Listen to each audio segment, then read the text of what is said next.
काली नजर। माँ, माँ। अरे क्या माँ माँ कर रहा है? बकरी का बच्चा है क्या? अरे माँ, मजाक छोड़ो। मुझे फाइनली वो मेन चौराहे वाली दुकान मिल गई है। अब देखना, आपका बेटा दुगनी स्पीड से पैसा कमाएगा। Like, comment, and subscribe. ओफो, ये क्या? मेरी ऑनलाइन मेकअप क्लास चल रही है। इतनी जोर से क्यों बोल रहे हो आप दोनों? अरे मेरी धर्म पत्नी जी, मेकअप क्लास बाद में करना। वो चौराहे वाली दुकान मिल गई है हमको। अरे वाह! रुको, मैं अपनी माँ को फोन लगाकर बता देती हूँ। अरे मैं भी अपने रिश्तेदारों को बता देती हूँ। कितनी खुशी की बात है। हाँ हाँ, मैं भी अपने दोस्तों को बता देता हूँ। 1 हफ्ते बाद रजिस्ट्री है। बस, घर में खुशी का मौका था। उन तीनों ने अपने अपने फोन उठाए और लोगों में बात फैलाना शुरू कर दिया। और रही सही कसर श्वेता बहू ने अपने पड़ोस में सबको बताकर कर दी। अरे वर्मा आंटी, अब हम भी जल्दी कार ले लेंगे। घर का रेनोवेशन होगा और ठाट से रहेंगे हम भी। अरे, ऐसा क्या हुआ? लॉटरी बाटरी लग गई है क्या? अरे, इस बार चौराहे वाली मॉल में हमको भी दुकान मिल गई है। दुकान नंबर 21, जो एकदम चौराहे पर है। अब ग्राहक बढ़ेंगे तो आमदनी भी बढ़ेगी ही ना। अरे वाह, कितनी खुशी की बात है। मैं बहुत खुश हूँ तुम्हें इतना खुश देख के। बाकी एक बात कहूँ, सबको मत बताते फिरना। किसी की नजर लग जाएगी तो खुशी की खबर वापस लौट जाएगी। हैं? ऐसे थोड़ी ना होता है। अब डरा रही हो। अरे सही कह रही हूँ। काली नजर कहते हैं इस चीज को, जब आप किसी को कुछ बताओ और वो काम बिगड़ जाए। अरे लेकिन मैं तो। तुमने सबको बता दिया ना? हाँ, फोन लगा लगा के। अब बच के रहना। काली नजर बड़ी खतरनाक होती है। श्वेता इतनी खुश रहती है कि वो वर्मा आंटी की बात पर ध्यान ही नहीं देती, जबकि पड़ोस में और भी लोगों से खुशी की खबर शेयर करती रहती है। अगले दिन राजेश बहुत दुखी होकर घर आता है। अरे बेटा, क्या हुआ? मुंह क्यों सूजा हुआ है? मधुमक्खी ने काट लिया क्या? माँ, वो दुकान किसी और के पास चली गई। किसी ने ज्यादा भाव लगा दिया। अरे पर बात तो आपसे हुई थी ना उस दुकान वाले की। हाँ, आज मैं टोकन अमाउंट देने गया था, तब मुझे पता चला। कोई आकर सुबह मुझसे पहले ही ज्यादा अमाउंट दे गया। काली नजर। क्या?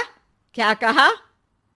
वर्मा आंटी ने समझाया था कि किसी को बताना मत, वरना काली नजर लग जाएगी। अच्छा, तुम्हें उनकी बात मान लेनी चाहिए थी। उनकी बात मान लेती, लेकिन उसके पहले ही सबको बता चुके थे ना हम तीनों। अरे अगली बार से ध्यान रखेंगे। कोई भी नई चीज होगी तो किसी को नहीं बताएंगे। तीनों कुछ दिन ऐसे ही रहते हैं, पर एक दिन श्वेता को एक मेल आता है। राजेश, मेरा ऑनलाइन मेकअप कोर्स कंप्लीट हो गया। अब मैं खुद का पार्लर खोल सकती हूँ। अरे वाह, अपने मोहल्ले में ही खोलते हैं। ये जो घर के सामने दुकान है ना, वहीं। हाँ, यहाँ सस्ती भी मिल जाएगी। अगले दिन श्वेता वर्मा आंटी के पास जाती है, मिठाई का डब्बा लेकर। अरे आओ आओ, कैसे आना हुआ? जोर से नहीं बोलूंगी। वो सामने वाली दुकान है ना, वहां मैं अपनी पार्लर की दुकान खोलने वाली हूँ। उसकी मिठाई है। अरे वाह, बहुत बधाई हो तुमको। हाँ, मैं कमाने लगूंगी तो राजेश पर पूरे घर का बोझ नहीं रहेगा ना आंटी जी। ये तो है। पर ये बता कि तूने ये बात किसी और को तो नहीं बताई ना? अरे नहीं नहीं, पिछली बार गलती कर दी थी। काली नजर लगी किसी की और राजेश के हाथ से वो दुकान चली गई थी। सबको मत बताना। चलो मैं चलती हूँ, कल दुकान की बात करने भी तो जाना है। अगले दिन श्वेता दुकान के लिए मालिक से बात करने जाती है। अरे लेकिन दुकान तो हम कल रात को ही किसी को दे चुके हैं। कल ही? हाँ, कल ही। 2 दिन बाद कोई यहाँ पार्लर भी खोल लेगा, अब कहीं और दुकान देख लीजिए। अरे पर हमको भी तो पार्लर ही खोलना था। हाँ भाई, एक ही दुकान है, आधी आधी तो नहीं दे सकता ना मैं। राजेश और श्वेता घर पर हताश होकर आ जाते हैं। इस बार तो किसी को बताया भी नहीं था, अब किसकी काली नजर लग सकती है? सुनो, तुमने माँ को बताया था क्या? अरे कैसी बात कर रही हो, माँ की नजर थोड़ी ना लगेगी। पक्का तुमने किसी को नहीं बताया था ना? सिर्फ वर्मा आंटी को बताया था, उन्होंने ही मुझे किसी को नहीं बताने को कहा। अरे यार, तुम भी सही हो, मेरी माँ को नहीं बताने को कह रही हो, पर वर्मा आंटी को बताना तुम्हें जरूरी लगा।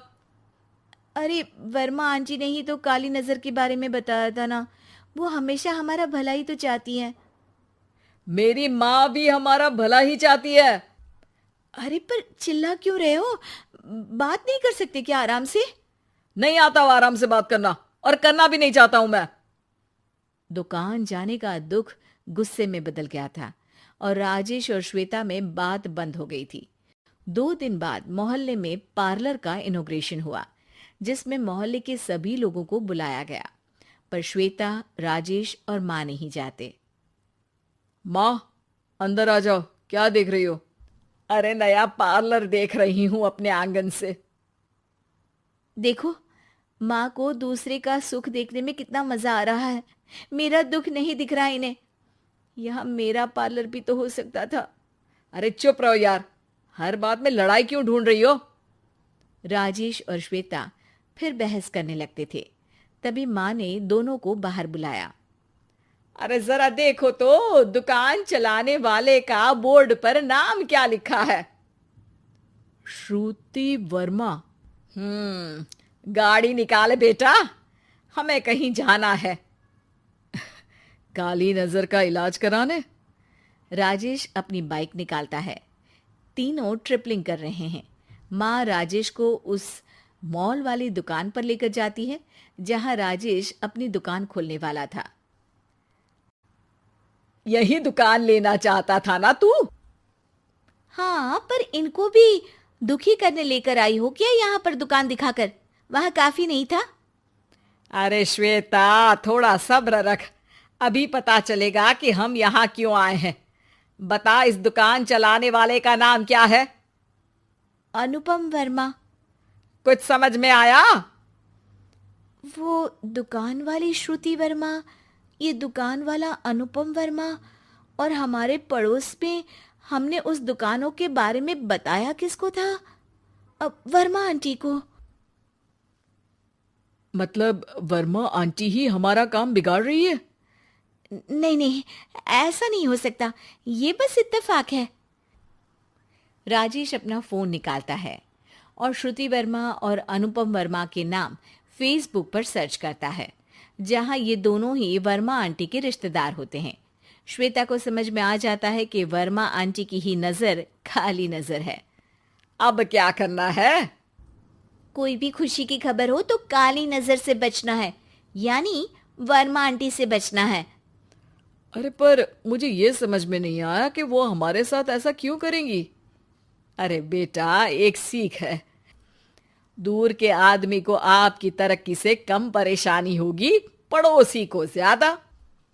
दोनों माँ की बात में हामी भरते हैं और अगला काम चुपचाप करने की कसम खाते हैं, ताकि आगे से वर्मा आंटी कोई काम ना बिगाड़ सके।